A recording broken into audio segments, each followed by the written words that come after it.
அனுசரணை வழங்குவோர். இப்போது 280 ரூபாவுக்கு சிக்னல் 160 கிராம். இலங்கையில் லாபகரமான விலையில் ஒரு பேக்.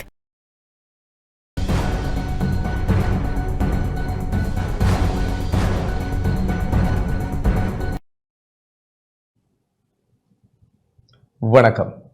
நீங்கள் இணைந்திருப்பது டான் தமிழ் ஒளியின் இரவு நேர பிரதான செய்திகளோடு.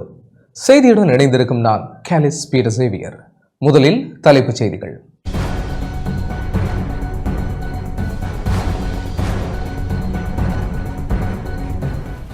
அமெரிக்க தீர்வை வரி கொள்கை குறித்து ஜனாதிபதி அனுரகுமார திசாநாயக்க தலைமையில் கலந்துரையாடல். அமெரிக்காவின் பரஸ்பர தீர்வை வரிக்கு அரசாங்கம் எவ்வாறு முகம் கொடுக்க போகிறது என எதிர்க்கட்சித் தலைவர் கேள்வி. இறக்குமதி செய்யப்படும் பால்மாவின் விலை அதிகரிப்பு.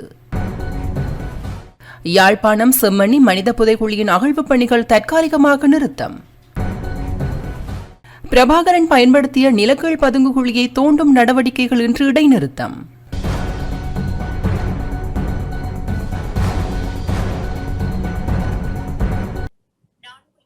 தொடர்வது முதன்மை செய்தி.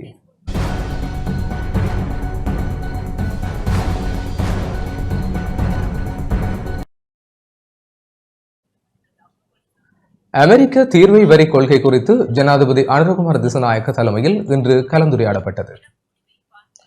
அமெரிக்க அரசாங்கத்தால் விதிக்கப்பட்டிருக்கும் புதிய தீர்வை வரி கொள்கை தொடர்பாக ஜனாதிபதி அனுரகுமார திசாநாயக்கவிற்கும் இலங்கை தூதுக்குழுவிற்கும் இடையே இன்று காலை ஜனாதிபதி அலுவலகத்தில் விசேட கலந்துரையாடல் நடைபெற்றது. இந்த கலந்துரையாடலில் தொழில் அமைச்சரும் பொருளாதார அபிவிருத்தி பிரதி அமைச்சருமான கலாநிதி அனில் ஜெயந்த பெர்னாண்டோ, நிதியமைச்சின் செயலாளர் கலாநிதி ஹர்சன சூரிய பெரும, மத்திய வங்கியின் ஆளுநர் கலாநிதி நந்தலால் வீரசிங்க, வர்த்தகம், வணிகம், உணவு பாதுகாப்பு மற்றும் கூட்டுறவு அபிவிருத்தி அமைச்சர் செயலாளர் KA விமலேந்திர ராஜா, சேனாதிபதியின் சிரேஷ்ட பொருளாதார ஆலோசகர் துமிந்த லங்கம ஆகியோர் கலந்து கொண்டனர்.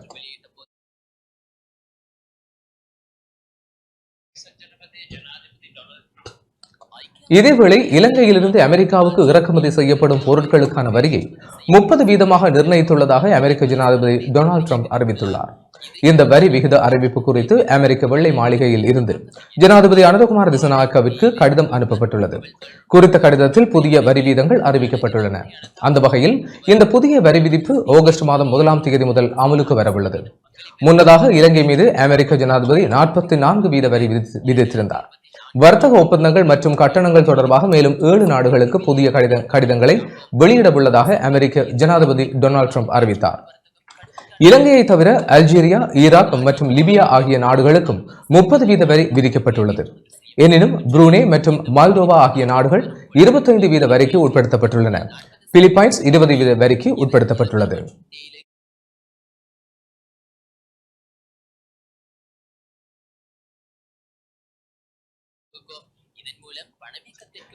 அமெரிக்காவின் பரஸ்பர தீர்வை வரிக்கு அரசாங்கம் எவ்வாறு முகம் கொடுக்க போகிறது என எதிர்க்கட்சித் தலைவர் சஜித் பிரேமதாச கேள்வி எழுப்பியுள்ளார்.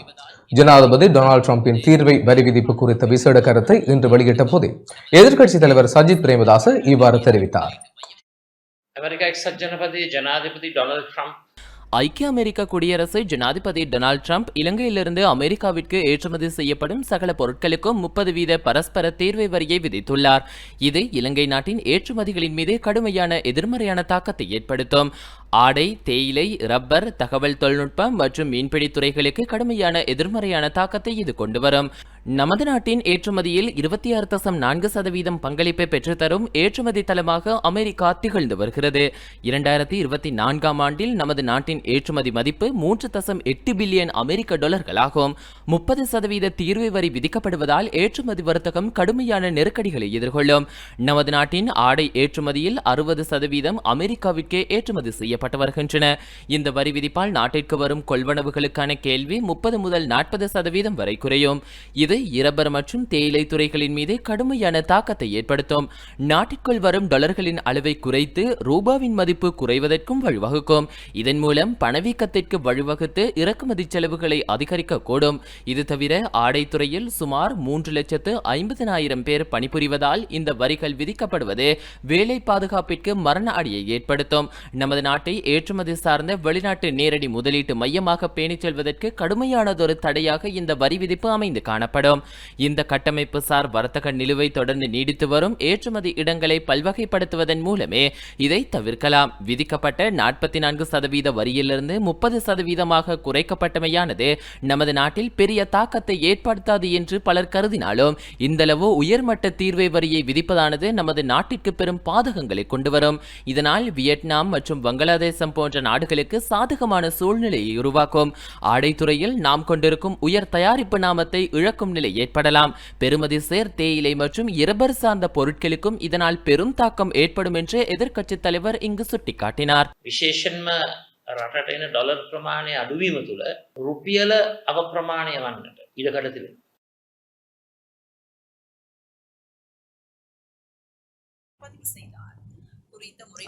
அமெரிக்காவின் தீர்வை வரி விதிப்பு விதியத்தை அரசாங்கம் கவனமாக கையாள வேண்டும் என பொருளியல் துறை சிரேஷ்ட பேராசிரியர் கலாநிதி கோபாலபிள்ளை அமிர்தலிங்கம் தெரிவித்துள்ளார். அமெரிக்காவின் 30% தீர்வை வரி விதிப்பு தொடர்பில் டான் செய்தி பிரிவுக்கு கருத்து தெரிவித்த போதே அவர் இதனை தெரிவித்துள்ளார். இப்போ நாங்கள் உண்மையிலேயே அமெரிக்காவிடமிருந்து வாங்குகிற பொருட்கள் அளவை கூட்ட வேண்டும். அப்போ இப்பொழுது நாங்கள் பெருமளவுக்கு சோயா கோழித்தீன் எல்லாம் இறக்குமதி செய்கிறோம். மற்றது மாட்டிறைச்சி நாங்கள் இன்னும் கூடுதலாக இறக்குமதி செய்ய வாய்ப்பு இருக்குது. என்றால் எங்கள் வெளிநாட்டவர்கள் வரும்போது ஹோட்டல்களுக்கு மாட்டிறைச்சி தேவையாக இருக்கக்கூடும். அப்போ மாட்டிறைச்சி கூட இலங்கை ஏற்று வந்து ஒத்துக்கொள்ள வேண்டிய நிலைமை ஏற்படும். அதை விட எங்களுடைய இறக்குமதியில் மிகப்பெரிய நுகர்வுப் பொருளில் மிகப்பெரிய பங்கு வகிப்பது கோதுமை. ஆகவே அமெரிக்க கோதுமை நாங்கள் கூடுதலாக இறக்குமதி செய்யும் போது இந்தியாவுக்கு கோபம் பெறலாம் அல்லது பாகிஸ்தானுக்கு கோபம் பெறலாம், சில சிக்கல் வர வாய்ப்பு இருக்குது. ஆனால் எங்களுடைய நிலைமையை அவர்கள் புரிந்து கொள்ள வேண்டி வரும். ஏன்னால் நாங்கள் அமெரிக்காவுக்கும் இலங்கைக்கும் இடையில் சுதந்திர வர்த்தக உடன்படிக்கை செய்து அமெரிக்காவுக்கு மட்டும் நாங்கள் வரி குறைப்பு செய்ய வேண்டிய நிலைமைக்கு தள்ளப்படுவோம். அப்படி செய்யாவிட்டால் இலங்கை பொருளாதாரம் பாதிக்கப்படும், இலங்கை மக்கள் பாதிக்கப்படுவார்கள். ஆகவே அமெரிக்காவிடமிருந்து நாங்கள் வாங்குகிற பொருட்களின் அளவை அதிகரிக்க வேண்டும். புதிதாக பல பொருட்களையும் நாங்கள் இறக்குமதி செய்ய வேண்டிய கட்டத்துக்கு தள்ளப்படுவோம். என்றால் அமெரிக்காவோட வாதம் அதுதான். உங்களுக்கும் எங்களுக்கும் இடையிலான வர்த்தக இடைவெளி உங்களுக்கு ஷார்பாக இருக்கின்றது, எங்களுக்கு பாதகமாக இருக்கின்ற அவர்கள் பேசுகிறார்கள். அவர் உலக நாடு முழுக்க அவர் இஸ்ரேலுக்கும் வரி விதிக்கிறார்கள், உக்ரைனுக்கு கூட இந்த ஆகவே எந்த நாட்டுக்கும் அவர்கள் சலுகை வழங்கவில்லை.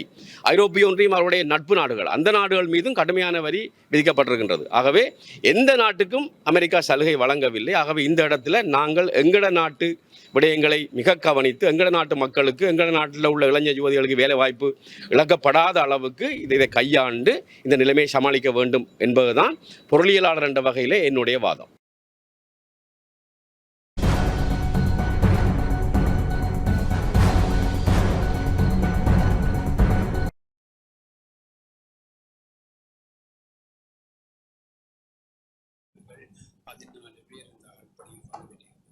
இறக்குமதி செய்யப்படும் பால்மாவின் விலை அதிகரித்தது. இறக்குமதி செய்யப்படும் 400 கிராம் பால்மா பொதியொன்றின் விலை 100 ரூபாவால் அதிகரித்துள்ளது. இலங்கை பால்மா இறக்குமதியாளர் சங்கம் இதனை தெரிவித்துள்ளது. இறக்குமதி செய்யப்படும் 400 கிராம் பால்மா பொதி முன்னதாக 1100 ரூபாவிற்கு விற்பனை செய்யப்பட்டது. இந்த விலை அதிகரிப்பின் மூலம் அதன் புதிய விலை 1200 ரூபாயாகும் என இலங்கை பால்மா இறக்குமதியாளர் சங்கம் தெரிவித்துள்ளது.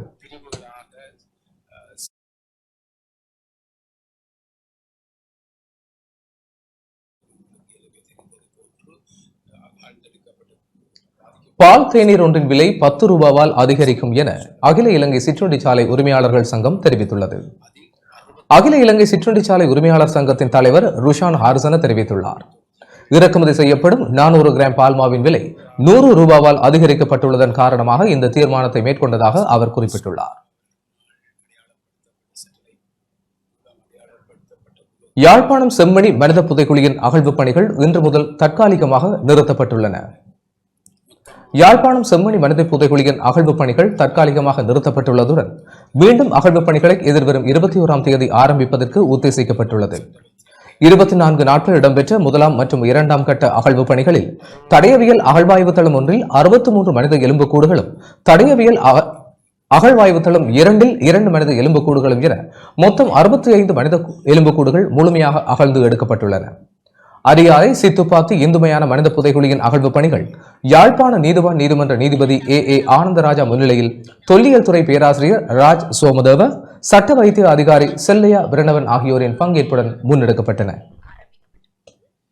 சித்துப்பாத்தி புதைகுழி வழக்கு இன்று காலை கற்றறிந்த நீதவான் ஏ ஆனந்தராஜா அவர்களினால் எடுத்துக்கொள்ளப்பட்டது. வழக்கிலக்கம் BR 433 PC 2025.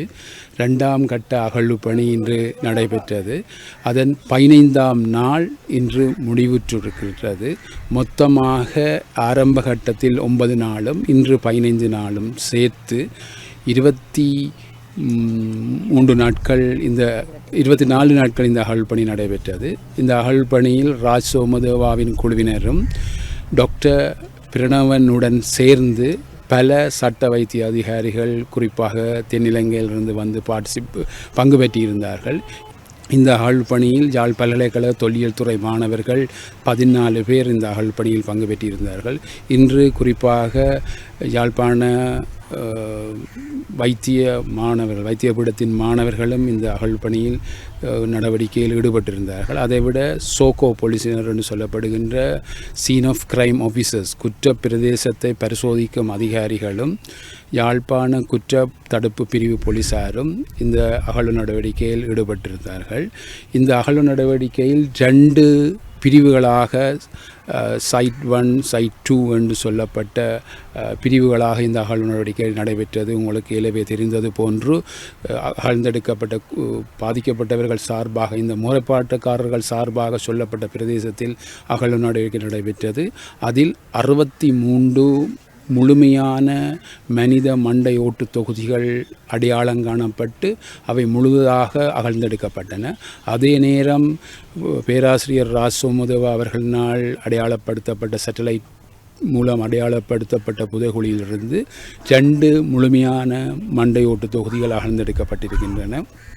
மொத்தமாக இந்த மனித புதைகுழியில் 65 மண்டையோட்டு தொகுதிகள் அகழ்ந்தெடுக்கப்பட்டு உரியவாறு சட்ட வைத்திய அதிகாரிகளாம் கையளிக்கப்படுகின்றன, நீதிமன்ற கட்டுக்காவலில் எடுத்து.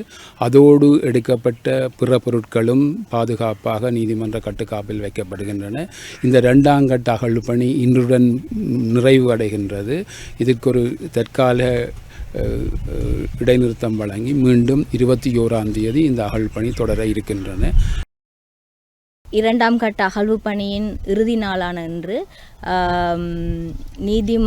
யாழ்ப்பாண நீதவான் ஏ ஆனந்தராஜா தலைமையில் ஆரம்பிக்கப்பட்ட போது சில விடயங்கள் இந்த அகழ்வு பணியின் முடிவடைகின்ற நேரத்தில் சில விடயதானங்களை செய்ய வேண்டும் என்ற கவனத்துக்கு கொண்டு வரப்பட்டது. அந்த அடிப்படையில் வரும் 15ஆம் தேதிக்கு முதல் தொல்லியல் பேராசிரியர் ராஜ் சோமதேவா அவர்களினால் 2ஆம் கட்ட அகழ்வு பணியின் பொழுது செய்யப்பட்ட செயற்பாட்டு அறிக்கை தொடர்பான விடயம் தொடர்பான ஒரு அறிக்கை ஒன்று வரும் 15ஆம் தேதிக்கு முன்னர் யாழ்ப்பாண நீதவான் நீதிமன்றத்தில் தாக்கல் செய்யப்படுவதற்கான ஒரு கட்டளை ஒன்று வழங்கப்பட்டிருக்குது. அதே நேரத்தில்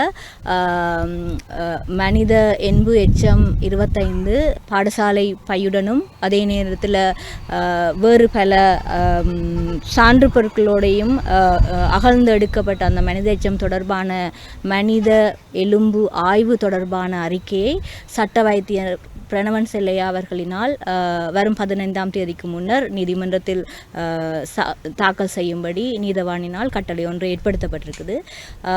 இதே வேளையில் அகழ்வு பணி பிரதேசம் 2இல் ஒரு பொலித்தீனில் கட்டி வைக்கப்பட்ட மாதிரி கொஞ்சம் எலும்பு குவியல்கள் கண்டெடுக்கப்பட்டது.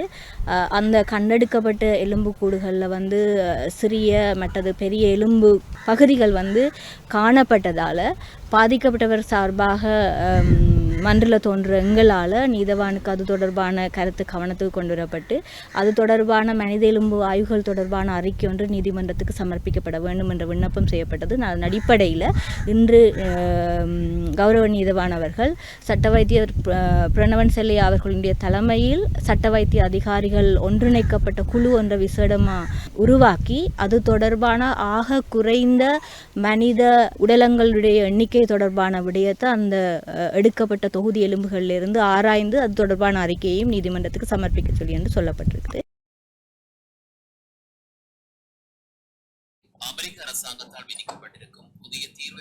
தமிழீழ விடுதலை புலிகளின் தலைவர் பிரபாகரன் பயன்படுத்திய நிலக்கீழ் பதுங்குகுழியை தோண்டும் நடவடிக்கைகள் இன்று இடைநிறுத்தப்பட்டுள்ளன. தமிழீழ விடுதலை புலிகளின் தலைவர் பிரபாகரன் பயன்படுத்திய பாரிய அளவிலான நிலக்கீழ் பதுங்குகுழியை தோண்டும் நடவடிக்கை நேற்று ஆரம்பிக்கப்பட்ட நிலையில் இன்று இடைநிறுத்தப்பட்டுள்ளன. முல்லைத்தீவு புதுக்குடியிருப்பு 8ஆம் வட்டாரம் மந்துவில் கிராமத்தில் புதுக்குடியிருப்பு வைத்தியசாலைக்கு அருகில் உள்ள காணியொன்றில் போரின் முன்னர் விடுதலை புலிகளின் தலைவர் மற்றும் தளபதிகள் பயன்படுத்தியதாக கருதப்படும் நிலக்கீழ் பதுங்கு குழியை தோண்டும் நடவடிக்கை நேற்று புதுக்குடியிருப்பு போலீஸ் நிலைய பொறுப்பதிகாரி MP.R. ஹெரத் தலைமையில் ஆரம்பிக்கப்பட்டது. இந்த நிலக்கீழ் பதுங்கு குழி சுமார் 20 அடி ஆழத்தில் அமைக்கப்பட்டுள்ளது. இந்த நிலக்கீழ் பதுங்கு குழியில் விடுதலை புலிகளின் தங்கமோ அல்லது ஆயுதங்களோ புதைக்கப்பட்டிருக்கலாம் என்ற அடிப்படையில் அகழ்வு பணி முன்னெடுக்கப்பட்டது. நேற்று நிலக்கீழ் பதுங்கு குழியில் காணப்பட்ட நீரை வெளியேற்றும் நடவடிக்கை முன்னெடுக்கப்பட்டது. சம்பவ இடத்திற்கு சென்ற முல்லைத்தீவு மாவட்ட நீதிமான் நீதிமன்ற நீதிபதி தானா பிரதீபன் குறித்த பகுதிகளை பார்வையிட்டதுடன் தொடர்ந்தும் இன்றைய தினம் அகழ்வு பணிகளை முன்னெடுக்க போலீசாருக்கு பணித்திருந்தார். அதற்கமைய இன்று காலை 10:30 மணியளவில் அகழ்வு பணி ஆரம்பமானது. இந்த அகழ்வு பணிகளின் போது தகரங்கள் மட்டும் கிடைத்தமையால் இன்று மாலை 4:30 மணியளவில் அகழ்வு பணிகள் இடைநிறுத்தப்பட்டன.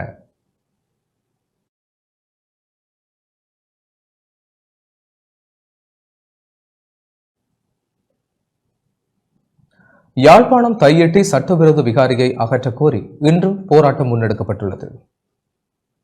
யாழ்ப்பாணம் தையெட்டியில் தமிழ் மக்களின் காணிகளை ஆக்கிரமித்து அமைக்கப்பட்டுள்ள சட்டவிரோத விகாரியை அகற்றக் கோரி இன்றும் போராட்டம் முன்னெடுக்கப்பட்டுள்ளது. தமிழ் தேசிய மக்கள் முன்னணியின் ஏற்பாட்டில் இந்த போராட்டம் முன்னெடுக்கப்படுகின்றது. ஒவ்வொரு ஓயா தினங்களிலும் அரசியல்வாதிகளும் தமது காணிகளை இழந்த மக்களும் இணைந்து இந்த போராட்டத்தை முன்னெடுத்து வருகின்றனர்.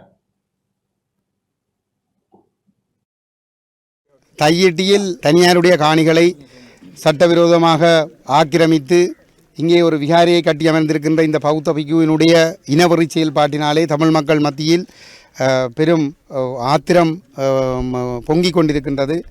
2.5 வருடங்களுக்கு மேலாக இந்த மக்கள் காணிகளை பறிகொடுத்து அந்த மக்களுடைய காணிகளுக்குள் ஆக்கிரமித்திருக்கிற இந்த பௌத்த பிக்குவுக்கு ஆதரவாக யாழ்ப்பாணத்தில் இருக்கக்கூடிய சகல போலீஸ் நிலையங்களினதும் போலீஸ் பொறுப்பதிகாரிகளும் போலீசாரும் முழுமையாக ஒத்துழைப்பு வழங்கி அந்த சட்டவிரோத செயல்பாட்டிற்கு தொடர்ச்சியாக பாதுகாப்பு வழங்கி கொண்டிருக்கிறார்கள். இங்கே இந்த அநியாயத்துக்கு எதிராக இந்த சட்டவிரோத செயல்பாட்டுக்கு எதிராக போராடுகிற மக்கள் மீது பெரும் கெடுபிடிகளும் நெருக்கடிகளும் பிரயோகிக்கப்பட்டு கொண்டிருக்கின்றது. இங்கே பல நூற்றுக்கணக்கான போலீசார் குவிக்கப்பட்டு இந்த மக்களுக்கு பெரும் அச்சுறுத்தல் விடுக்கப்பட்டு கொண்டிருக்கின்றது.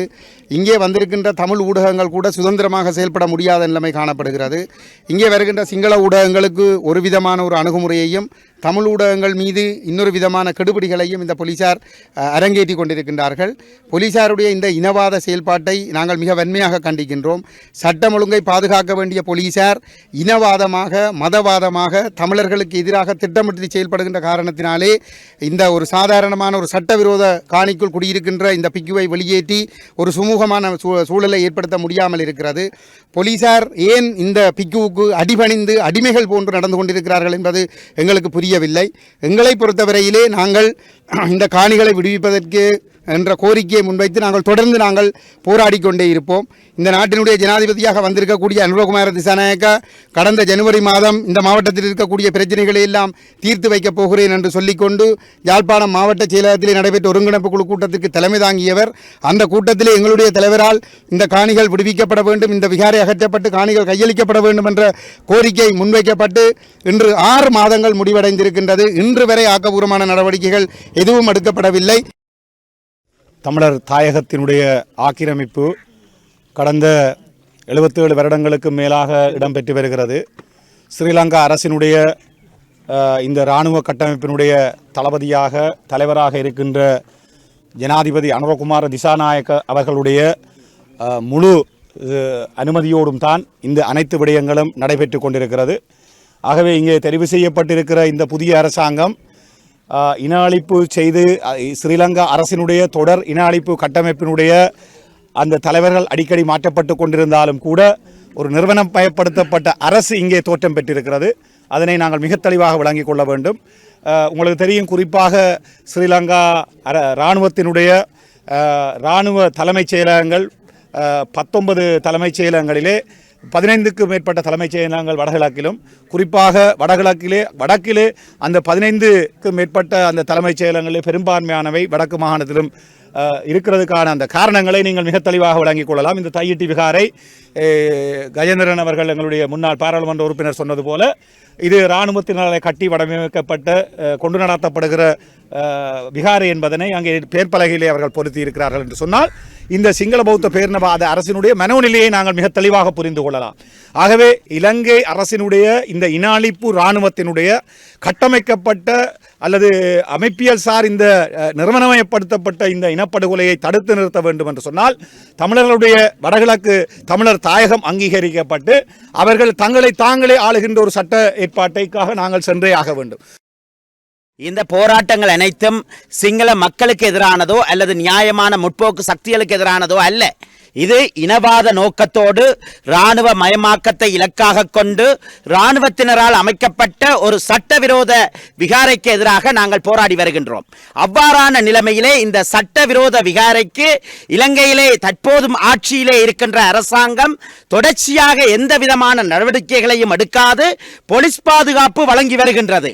ஆகவே இந்த நாட்டிலே சட்டம் ஒழுங்குக்கு அப்பால், அதாவது சட்டவிரோதமாக செயற்படுகின்ற விடயங்கள் அவை இராணுவத்தினருடையதாக இருந்தால் அல்லது பௌத்த சிங்கள பேரினவாதத்தினுடையதாக இருந்தால் அவற்றிற்கு இலங்கை அரசாங்கத்தினுடைய முழுமையான ஒத்துழைப்பு இருக்கின்றது என்பதை எல்லோரும் கண்டுகொள்ள முடிகின்றது. இலங்கையில் கண்ணி வெடிகளை அகற்றுவதற்கு அர்ப்பணிப்புடன் பணியாற்றி வரும் ஹலோடெஸ் நிறுவன பணியாளர்கள் இன்று கௌரவிக்கப்பட்டனர். இலங்கையில் ஹலோடெஸ் மனிதாபிமான கண்ணிவெடி அகற்றல் நிறுவனம் இதுவரை 3 லட்சம் கண்ணிவெடிகளை அகற்றியுள்ளது. கண்ணிவெடிகளை அகற்றுவதற்கு அர்ப்பணிப்புடன் பணியாற்றி வரும் ஹலோடெஸ் நிறுவன பணியாளர்கள் இன்று கௌரவிக்கப்பட்டனர். கௌரவிப்பு நிகழ்வு கிளிநொச்சியில் உள்ள தலைமை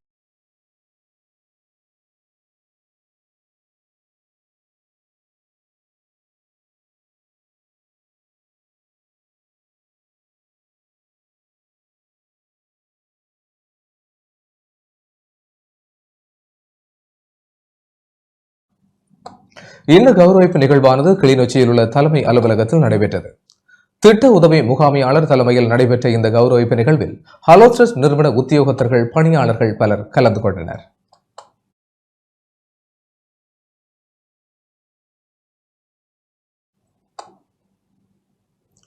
அதனைத் தொடர்ந்து திட்ட உதவி முகாமையாளரின் ஊடக சந்திப்பு நடைபெற்றது.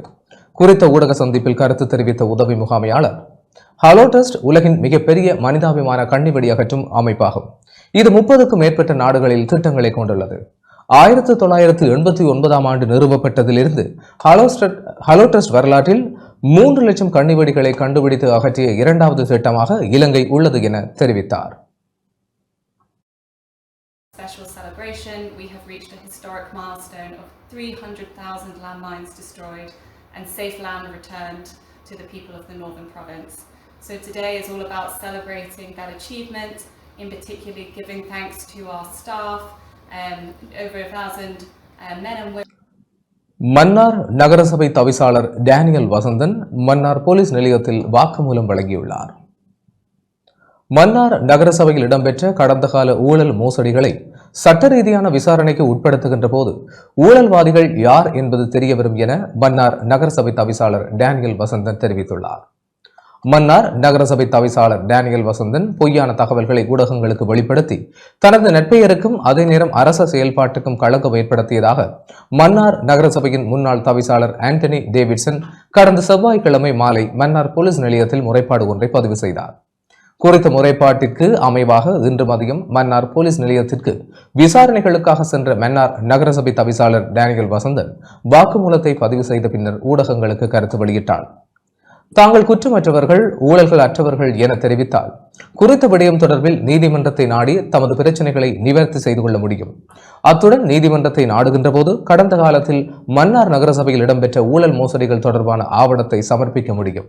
இவ்வாறு மன்னார் நகரசபை தவிசாளர் டேனியல் வசந்தன் குறிப்பிட்டுள்ளார்.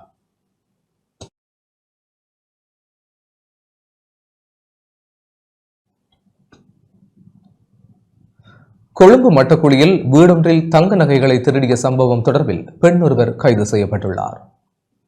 கொழும்பு மட்டக்குழி பிரதேசத்தில் உள்ள வீடொன்றில் தங்க நகைகள் மற்றும் வெளிநாட்டு நாணயத்தாள்களை திருடிய சம்பவம் தொடர்பில் பெண் ஒருவர் கைது செய்யப்பட்டுள்ளார். 39,84,381 ரூபாய் பெறுமதியான தங்க நகைகள், கனடா நாணயத்தாள்கள் மற்றும் அமெரிக்க டாலர்கள் திருடப்பட்ட நிலையில் குறித்த பெண் கைது செய்யப்பட்டுள்ளார். மட்டக்குளி பிரதேசத்தில் வசிக்கும் பெண் ஒருவர் மட்டக்குளி போலீஸ் நிலையத்தில் அளித்த முறைப்பாட்டின் அடிப்படையில் இடம்பெற்ற விசாரணையில் 34 வயதான பெண் கைது செய்யப்பட்டுள்ளார். அம்பாறையில் சிறுபோக நெல் அறுவடை ஆரம்பிக்கப்பட்டுள்ளது. அம்பாறை மாவட்டத்தில் சிறுபோகத்திற்கான நெல் அறுவடை மிக துரிதமாக நடைபெற்று வருவதாக மாவட்ட விவசாய திணைக்களம் தெரிவித்துள்ளது. சுமார் 55,285 ஹெக்டேரில் மேற்கொள்ளப்பட்ட நெற்செய்கையின் மூலம் 2,65,736 மெட்ரிக் டன் நெல் அறுவடை எதிர்பார்க்கப்படுவதுடன் இது தேசிய நெல் உற்பத்தியில் 12.7% பங்களிப்பை செய்து வருவதாகவும் அந்த திணைக்களம் தெரிவித்துள்ளது. நாவிதன்வெளி, அக்கரைப்பற்று, ஒலுவில், நிந்தவூர், அட்டாளைச்சேனை, சம்மாந்துறை போன்ற பிரதேசங்களில் தற்போது அறுவடை நடவடிக்கைகள் முன்னெடுக்கப்பட்டு வருகின்றன. அறுவடை செய்யப்பட்டு வரும் உலர வைக்காத நெல் 1 கிலோ 100 ரூபாய் முதல் 105 ரூபாய் வரை தனியார் நெல் வியாபாரிகளால் கொள்வனவு செய்யப்பட்டு வருகின்றமை குறிப்பிடத்தக்கது.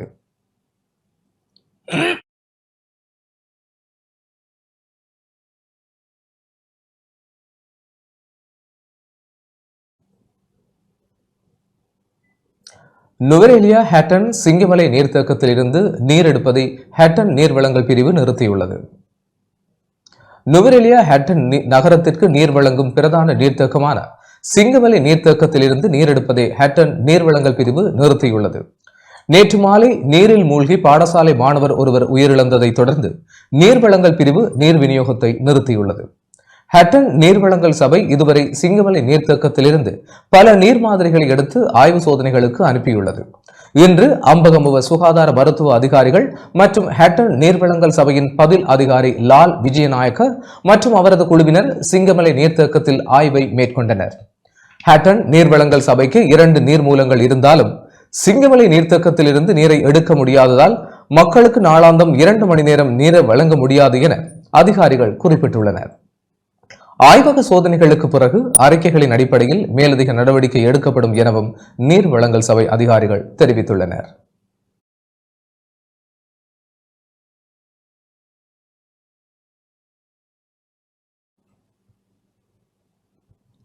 இலங்கை மெதடிஸ்த திருச்சபையின் வாலிபர் வாரத்தை முன்னிட்டு மட்டக்களப்பில் சிரமதான பணி முன்னெடுக்கப்பட்டது. இலங்கை மெதடிஸ்த திருச்சபையின் வாலிபர் வாரத்தை முன்னிட்டு மெதடிஸ்த திருச்சபையின் கோட்டை முனை சேகரவாரிகளால் ஒழுங்கு செய்யப்பட்ட கடற்கரை துப்புரவு செய்யும் சிரமதான பணி மட்டக்களப்பு சவுக்கடி கடற்கரை பிரதேசத்தில் இன்று இடம்பெற்றது. கோட்டை முனை சேகர முகாமை குரு அருட்பணி கந்தையா ஜெகதாஸ் தலைமையில் வாலிபர் சங்க செயலாளர் ஜெருசனின் ஒருங்கிணைப்பில் சிரமமான பணி இடம்பெற்றது. சவுக்கடி கடற்கரை பிரதேசத்தை துப்புரவு செய்யும் சிரமதான பணியில் கோட்டை முனை சேகரத்தில் உள்ள அனைத்து திருச்சபைகளின் வாலிபர்கள், திருப்பணியாளர்கள் என பலரும் பங்கேற்றதுடன் சவுக்கடி கடற்கரை பிரதேசத்தை அண்டிய சிறுவர் பூங்கா உட்பட கடற்கரை பிரதேசத்தில் தேங்கி காணப்பட்ட குப்பைகளும் அகற்றப்பட்டன.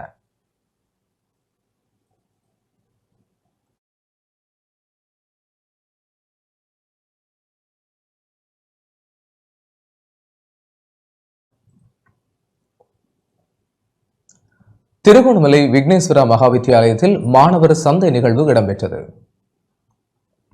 திருகோணமலை விக்னேஸ்வரா மகாவித்தியாலயத்தில் மாணவர் சந்தை பாடசாலை அதிபர் சுனில்குமார் தலைமையில் பழைய மாணவர் சங்கத்தின் ஏற்பாட்டில் இன்று நடைபெற்றது.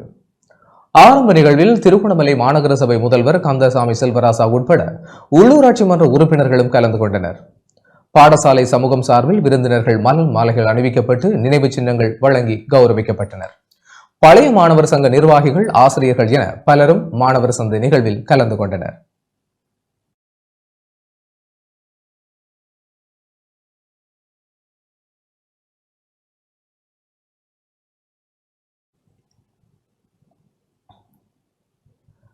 இந்தியா இலங்கைக்கு நிதியுதவி வழங்கியுள்ளது. இலங்கைக்கு $1 பில்லியன் அமெரிக்க பெறுமதியான நிதி நிவாரணத்தை இந்தியா வழங்கியுள்ளது. இதன்படி $1 பில்லியன் அமெரிக்க நிதி நிவாரணத்தை இந்தியா வழங்கியுள்ளதாக தகவல்கள் தெரிவிக்கின்றன. இந்திய ரிசர்வ் வங்கி மற்றும் இலங்கை மத்திய வங்கி ஆகியவற்றுக்கு இடையேயான சிறப்பு பரிமாற்ற ஏற்பாட்டின் கீழ் எஞ்சியுள்ள நிலுவைத் தொகையை புதுப்பித்து இந்த நிதி நிவாரணம் வழங்கப்பட்டுள்ளது. இலங்கையின் மொத்த கையிருப்பு $6 பில்லியன் அமெரிக்க என்று அறிவிக்கப்பட்டுள்ள நிலையில் இந்தியாவின் தற்போதைய உதவி முக்கியமானதாக கருதப்படுகிறது. ஓட்டிசம் மற்றும் நரம்பியல் வளர்ச்சி பிரச்சனைகள் உள்ள குழந்தைகளுக்கான பராமரிப்பு நிலையங்களை நிறுவுவதற்கு அரசாங்கம் திட்டமிட்டுள்ளது. ஓட்டிசம் மற்றும் நரம்பியல் வளர்ச்சி பிரச்சனைகள் உள்ள குழந்தைகளுக்கான பராமரிப்பு நிலையங்களை நிறுவுவதற்கு தேசிய அளவிலான பொறிமுறையை தயாரிப்பதற்கான கூட்டு திட்டத்திற்கான எண்ணக்கரு ரீதியான முன்மொழிவை 2 வாரங்களுக்குள் சமர்ப்பிக்குமாறு ஜனாதிபதியின் செயலாளர் நந்திக சரத்குமார் நாயக்க சம்பந்தப்பட்ட அதிகாரிகளுக்கு அறிவுறுத்தியுள்ளார். ஜனாதிபதி அனுரகுமார திசாநாயக்கவின் எண்ணக்கருவின் அடிப்படையில் செயல்படுத்தப்படும் இந்த திட்டம் குறித்து சமூக சக்தி செயலகத்தின் தலைமையில் நேற்று பிற்பகல் இடம்பெற்ற கலந்துரையாடலில் இவ்வாறு அறிவுறுத்தல் வழங்கினார். இந்த திட்டம் துறைசார் அமைச்சுக்கள் மற்றும் நிறுவனங்களால் செயல்படுத்தப்படுவதுடன் ஒருங்கிணைப்பு பணிகளை ஜனாதிபதி அலுவலகம் மேற்கொள்ள உள்ளது. இந்த ஆண்டுக்கான வரவு செலவு திட்டத்தில் மகளிர் மற்றும் சிறுவர்கள் விவகார அமைச்சுக்கு ஒதுக்கப்பட்ட 250 மில்லியன் ரூபாய் நிதியை சமூக சேவைகள் திணைக்களத்தினால் மாவட்ட செயலாளர்களுக்கு வழங்குதல், பராமரிப்பு நிலையங்களை செயல்படுத்த தேவையான மனித வள அபிவிருத்தி திட்டத்தை தயாரிப்பது, இந்த திட்டத்துடன் தொடர்புடைய துறைசார் நிறுவனங்களை இணைத்து அறிவியல் பின்னணியுடன் கூடிய புதிய மாதிரி ஒன்றை தயாரிப்பது குறித்து ஆராயப்பட்டது. அந்த வகையில் இந்த விடயங்களை உள்ளடக்கிய ஒரு பொறிமுறை தயாரிப்பிற்கான எண்ணக்கரு ரீதியான முன்மொழிவை 2 வாரங்களுக்குள் தயாரிக்குமாறு ஜனாதிபதியின் செயலாளர் நந்திக சனத்குமார் நாயக்க அதிகாரிகளுக்கு அறிவுறுத்தியுள்ளார்.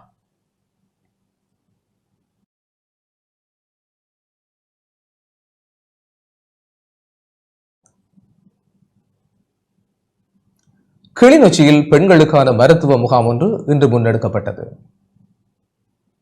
இலங்கை குடும்ப திட்ட சங்கம் மற்றும் பெண்கள் வாழ்வுரிமை சங்கத்தின் ஏற்பாட்டில் கிளிநொச்சியில் இன்று பெண்களுக்கான மருத்துவ முகாம் முன்னெடுக்கப்பட்டது. பெண்கள் வாழ்வுரிமை சங்கத்தின் கிளிநொச்சி அலுவலகத்தில் குறித்த மருத்துவ முகாம் இடம்பெற்றது. இதில் உடற்திணிவு சுட்டன் பரிசோதனை, இரத்த மற்றும் சிறுநீர் பரிசோதனை, இரத்த கொழுப்பு பரிசோதனை, சிறுநீரக பரிசோதனை, இரத்த ஈமோகுளோபின் மற்றும் பூரண இரத்த பரிசோதனை, இரத்த அழுத்த பரிசோதனை, இரத்த வகை பரிசோதனை, பாலியல் நோய்களுக்கான பரிசோதனை, கர்ப்பப்பை மற்றும் மார்பக புற்றுநோய் பரிசோதனை உள்ளிட்ட பல மருத்துவ சேவைகள் முன்னெடுக்கப்பட்டன. இந்த மருத்துவ முகாமில் பல பெண்கள் மருத்துவ ஆலோசனைகளை பெற்றதுடன் பரிசோதனைகளையும் மேற்கொண்டு பயன்பெற்றனர்.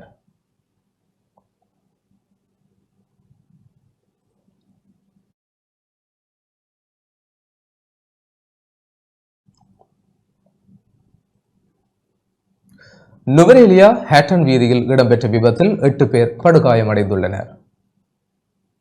நுவரேலியா ஹேட்டன் A7 பிரதான வீதியில் சாரதியின் கட்டுப்பாட்டை இழந்த வேன் ஒன்று 70 அடி பள்ளத்தில் விழுந்து விபத்துக்குள்ளானதில் 8 பேர் படுகாயமடைந்து வைத்தியசாலையில் அனுமதிக்கப்பட்டுள்ளனர். நானு ஓயா போலீஸ் பிரிவில் உள்ள நானு ஓயா டெஸ்போர்ட் பகுதியில் இன்று அதிகாலையில் இந்த விபத்து இடம்பெற்றது. இந்த விபத்தில் படுகாயமடைந்தவர்கள் நுவரெலியா மாவட்ட பொது வைத்தியசாலையில் அனுமதிக்கப்பட்டுள்ளதாக போலீசார் தெரிவித்தனர். மாத்தறையிலிருந்து நுவரெலியா ஹோர்டன் சமவெளி தேசிய வனத்தில் அமைந்துள்ள உலக முடிவை பார்வையிட சென்ற வேன் வீதி மாறப்பட்டதால் ஹேட்டன் வீதியில் சென்று நானு ஓயா டெஸ்பாட்டில் திடீரென சாரதியின் கட்டுப்பாட்டை இழந்த வேன் 70 அடி பள்ளத்தில் விழுந்து குறித்த விபத்து நேர்ந்துள்ளது. சாரதிக்கு ஏற்பட்ட நித்திரை கலக்கம் காரணமாக வேன் வீதியை விட்டு விலகி பள்ளத்தில் விழுந்து குடை சாய்ந்து விபத்து ஏற்பட்டிருக்கலாம் என மேலதிக விசாரணைகளை மேற்கொண்டு வரும் நானு ஓயா போலீசார் சந்தேகிக்கின்றனர்.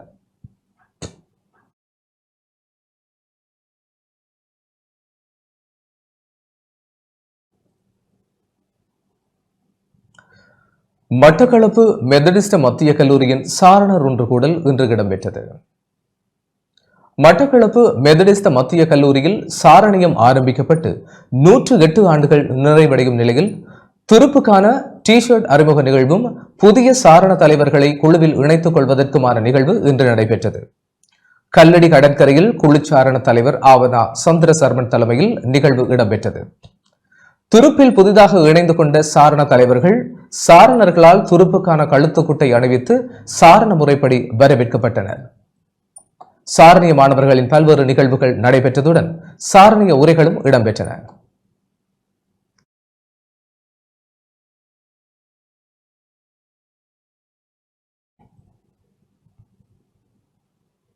ஹரகட்டாவின் மனைவி மலேசியாவில் கைது செய்யப்பட்டுள்ளார்.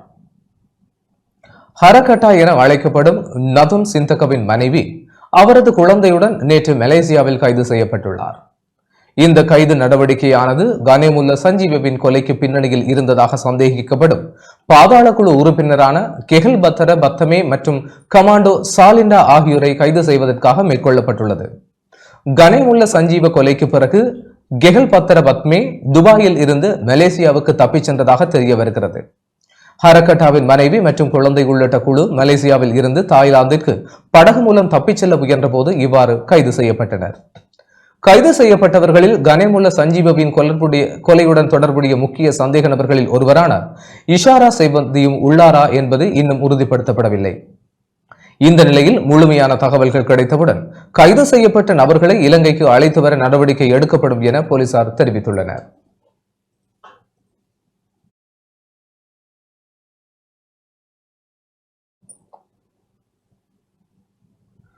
குடிநீரை சிக்கனமாக பயன்படுத்துமாறு தேசிய நீர்வளங்கள் மற்றும் வடிகால் அமைப்பு சபை பொதுமக்களை கோரியுள்ளது.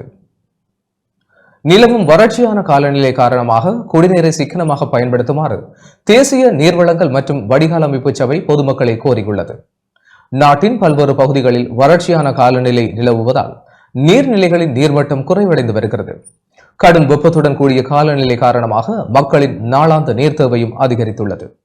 எனவே குடிநீர் விநியோகம் குறைவடைந்துள்ளதன் காரணமாக அனைவரும் அத்தியாவசிய மற்றும் அன்றாட தேவைகளுக்கு மாத்திரம் நீரை பயன்படுத்துமாறு தேசிய நீர்வளங்கள் மற்றும் வடிகால் அமைப்பு சபை கேட்டுக் கொண்டுள்ளது.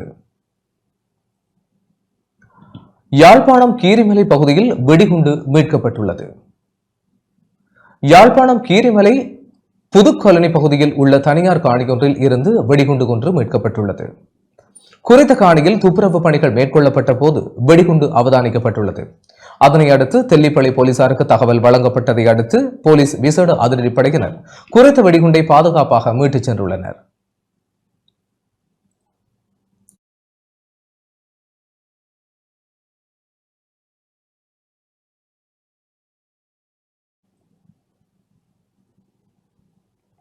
மட்டக்களப்பு காத்தான்குடி கதீப்மார் இமாம்கள் சம்மேளனத்தின் புதிய நிர்வாக தெரிவு இன்று இடம்பெற்றது. மட்டக்களப்பு காத்தான்குடி கதீப்மார் இமாம்கள் சம்மேளனத்தின் வருடாந்த பொதுச்சபை கூட்டமும் புதிய நிர்வாக தெரிவும் இன்று புதிய காத்தான்குடி பரீத் நகர் மானாருல் ஹதா பள்ளிவாசலில் நடைபெற்றது. இதன்போது புதிய நிர்வாக தெரிவும் இடம்பெற்றது.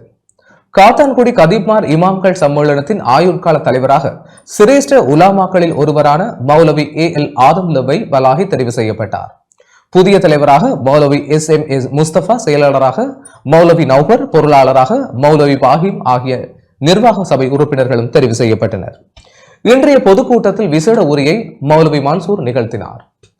நிகழ்வில் சிரேஷ்ட உலாமாக்கள், காத்தான்குடி கதீப்மார் இமாம்கள் சம்மேளனத்தின் உறுப்பினர்கள் என பலரும் கலந்து கொண்டனர்.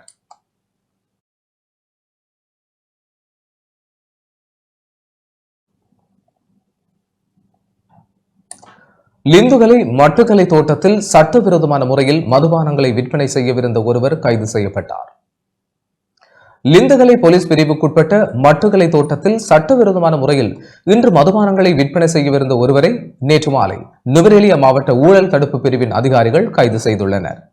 நுவரெலியா மாவட்ட ஊழல் தடுப்பு பிரிவின் அதிகாரிகளுக்கு குறித்த தோட்ட பொதுமக்கள் மூலம் கிடைக்கப்பெற்ற ரகசிய தகவலை தொடர்ந்து லிந்துலை மட்டுக்கலை தோட்டத்தில் மது விற்பனை செய்யும் இடத்தை சுற்றி திடீர் சுற்றி வளைப்பு மேற்கொள்ளப்பட்ட போது கைது செய்யப்பட்டுள்ளார். அனுமதி பத்திரமின்றி விற்பனைக்காக வைக்கப்பட்டிருந்த 30 மதுபான போத்தல்களையும் 96 கள்ளு போத்தல்களையும் வைத்திருந்த குற்றச்சாட்டில் அதே தோட்டத்தில் நீண்ட நாட்களாக மது விற்பனை செய்து வந்த 30 வயதுடைய ஆணொருவரே இவ்வாறு கைது செய்யப்பட்டுள்ளார்.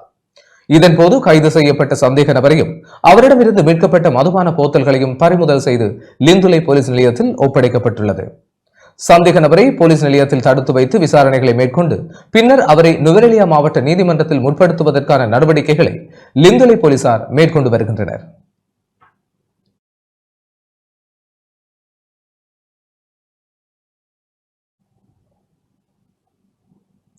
கொழும்பு ஹோமாகம பகுதியில் ஆண் ஒருவரின் சடலம் மீட்கப்பட்டுள்ளது. ஹோமாகம கிளை வீதியில் இன்று காலை ஆண் ஒருவரின் சடலம் கண்டுபிடிக்கப்பட்டதாக போலீசார் தெரிவித்தனர். உயிரிழந்தவர் சுமார் 35 வயதுடையவர் என மதிப்பிடப்பட்டுள்ளது. சடலத்தின் தலையை ஆயுதத்தால் தாக்கப்பட்டதற்கான காயங்கள், கழுத்தில் வீக்கம் மற்றும் கழுத்துக்கு அருகில் இரத்தக்கரைகள் காணப்படுவதாக போலீசார் கூறியுள்ளனர். இந்த நபர் வேறொரு இடத்தில் கொலை செய்யப்பட்டு பின்னர் வாகனத்தில் கொண்டு வரப்பட்டு இந்த இடத்தில் வீசப்பட்டிருக்கலாம் என போலீசார் சந்தேகிக்கின்றனர். சம்பவம் தொடர்பில் நுகைகொட போலீஸ் பிரிவின் குற்றப்புலனாய்வு அதிகாரிகள் முதற்கட்ட விசாரணைகளை ஆரம்பித்துள்ளனர். மேலும் ஹோமாகம தலைமையக போலீஸ் விசாரணைகளை தொடர்ந்து மேற்கொண்டு வருகின்றனர். இத்துடன் டான் தமிழொலியின் இரவு நேர பிரதான செய்திகள் நிறைவடைகின்றன. தொடர்ந்தும் செய்திகளோடு இணைந்து கொள்ள டான் நியூஸ் தொலைக்காட்சியோடு இணைந்திருங்கள். வணக்கம்.